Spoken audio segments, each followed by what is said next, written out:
विषय गणित और हमारा जो पहला पार्ट है वो है वास्तविक संख्याएं।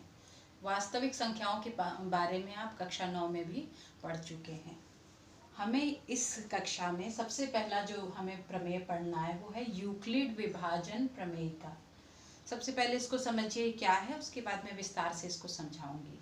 यूक्लिड विभाजन प्रमेय का यह है कि अगर कोई भी धनात्मक पूर्णांक अगर हमारे पास है a और b अगर दिया हुआ है तो उसके लिए दो पूर्ण संख्याएं होंगी q और r इस प्रकार होंगी जहां हम a is equals to b q plus r के रूप में उन्हें व्यक्त कर सकते हैं, जहां r जो है हमारा वो 0 के बराबर या उससे बड़ा होगा और r जो है वो b से छोटा होगा। ये है हमारा यूक्लिड विभाजन प्रमेय का। इसको हम विस्तार से समझने के लिए, ये चूंकि आपको अभी थोड़ा सा समझ में नहीं आ रहा होगा, इसको हम विस्तार से समझाते हैं। आप कोई भी दो पूर्णांक संख्याएं लीजिए, जैसे हम लेते हैं मान लीजिए 7, 25। ये दो संख्याएं हमने अपने से चुनी है। अब इन दो संख्याओं को हम इस रूप में कैसे व्यक्त करेंगे, आइए इसको देखते हैं। चूंकि विभाजन यहाँ पे है, देखिए यूक्लिड विभाजन प्रमेय का, यानी कि यहाँ पे हम डिवीजन करेंगे यानी भाग देंगे। अब आप देखिए इसमें आप बड़ी संख्या को छोटी संख्या से भाग देंगे, बड़ी संख्या को आप छोटी संख्या से भाग देंगे। अब देखिए कितने बार ले जाएं, आप देखिए 3 बार जाएगा। 21 माइनस कर दीजिए, बचा क्या 4। ठीक है, ये सिंपल भाग है जो आप हमेशा से देते आ रहे हैं। जहां इस संख्या को हम क्या कहते हैं, इस संख्या को हम बोलते हैं भाजक। ये संख्या क्या कहलाती है, भाज्य। ये संख्या क्या कहलाती है, भागफल। और ये संख्या क्या कहलाती है, शेषफल।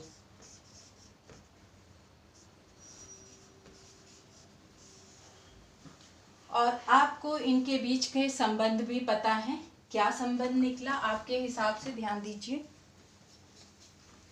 हमारा संबंध जो आया वो ये कि भाज्य यानी 25 बराबर आप क्या लिख सकते हैं, भाजक गुणे भागफल, यानी कि 7 गुणे 3 और प्लस शेषफल बचा 4। 25 को हम इस रूप में लिख सकते हैं। यानी कि हमारे पास जो रिलेशन आया वो ये है, संबंध है भाज्य बराबर भाजक गुणे भागफल प्लस शेषफल। ये संबंध आप बहुत पहले से जानते हैं, बस इस संबंध को इस रूप में व्यक्त किया है। ध्यान दीजिए, अगर भाजक को आप a मान लें, भाज्य को a मान लें, भाजक को आप b माने, भागफल को आप q माने और शेषफल को आप r माने, तो यहाँ ये रिलेशन आप किसी भी दो संख्या को लेके ये एस्टैब्लिश कर सकते हैं आप, ये संबंध, जिसको कि हम कहते हैं यूक्लिड विभाजन प्रमेय का। अब ये चेक करिए, ध्यान दीजिए, r यानी शेषफल जो है वो b से छोटा होगा। b हमारा क्या है, यहाँ देखिए b ये है, शेषफल हमेशा 7 से छोटा होगा। 7 अगर हो जाएगा तब तो ये पूरा पूरा कट ही जाएगा, इसलिए जो है 7 से छोटा होगा, यानी कि r जो है हमेशा b से छोटा होगा और 0 या 0 से बड़ा होगा। तो ये हमारा है यूक्लिड विभाजन प्रमेय का। अब इस पर आधारित आपको सवाल करना है, क्या करना है, HCF निकालना है आपको, महत्तम समापवर्ती। दो संख्याओं का महत्तम समापवर्त आप इससे कैसे निकालेंगे इसको देखिए। संबंध हमारे पास है, अब हम इससे कैसे निकालेंगे, HCF कैसे कैलकुलेट करेंगे ये आप समझिए। HCF का कैलकुलेशन यानी महत्तम समापवर्त, दो संख्याओं का महत्तम समापवर्त।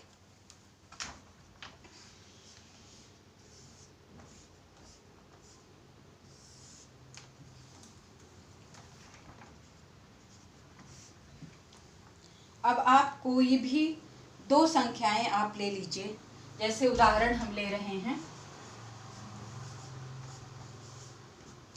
और 42, ये आपकी दो संख्याएं हैं। इन दोनों का हमें HCF निकालना है। इस विधि से हम कैसे निकालेंगे, ध्यान दीजिए। इस विधि से निकालने के लिए सबसे पहले हम ये जो बड़ी संख्या है, छोटे से मत शुरुआत करिए, बड़ी संख्या को आप A मान के और छोटी संख्या को आप B मान के इस रूप में इसको प्रदर्शित करिए। पहले देखिए क्या क्या आता है। देखिए 455 is equals to 42 into maximum क्या आएगा 10 टाइम्स हम ले जा सकते हैं, 420 हो गया और प्लस कितना आएगा और 35। डिवाइड करें अगर 455 को 42 से तो 10 बार जाएगा और शेषफल बचेगा हमारा 35। ये हमारा भागफल है, ये शेषफल है। इसको हम इस तरह से लिख सकते हैं। ये हम एक बार में लिखे।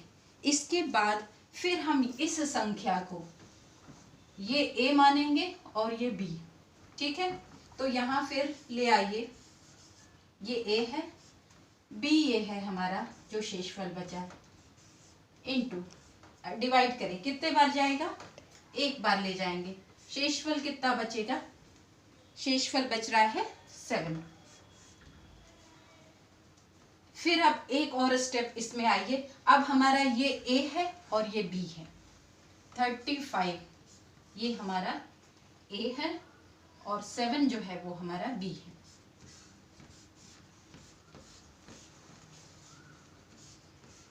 शेषफल यहाँ 0 क्योंकि ये यहाँ पूरा पूरा कट जा रहा है।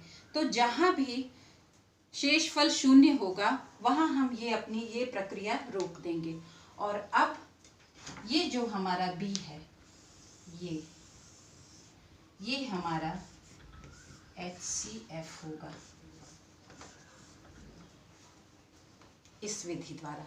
तो इस विधि से HCF निकालने के लिए पहले हम बड़ी संख्या से शुरुआत करेंगे, A और B मान के इस रूप में व्यक्त करते हुए चले जाएंगे। जहाँ पर हमारा अंत में शेषफल 0 आता है वहाँ हमारा वहाँ का B जो होगा, B की वैल्यू वो हमारा HCF होगा, यानी कि इन दोनों का HCF जो है वो 7 है। इसी तरह से आप जो है, हम आपको कुछ सवाल दे रहे हैं इस पे HCF ज्ञात करने के लिए, आप करिएगा। बच्चों आपके पास बुक तो होगी नहीं, इसीलिए आपको कुछ सवाल दे रहे हैं जो अभी मैंने बताया एकदम उसी पे आधारित HCF ज्ञात कीजिए। पहला सवाल है, उसमें मैंने 4 सवाल दिए हैं। पहला 135 और 225, दूसरा 26 व 91, दूसरा 336 और 54, तीसरा 26 व 91 एंड चौथा 306 व 657।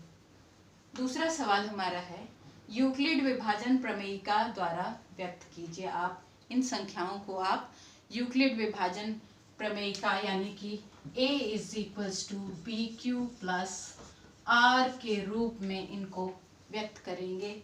पहला जो हमारा संख्याएं हैं 17 और 6, दूसरा 5 12, तीसरा 20 4, चौथा 10 3। याद रखिए A बड़ा होगा, बड़ी संख्या A के रूप में लिखी जाएगी। इसको आप हल करिएगा। इसके बाद अगली वीडियो में जारी करूँगी।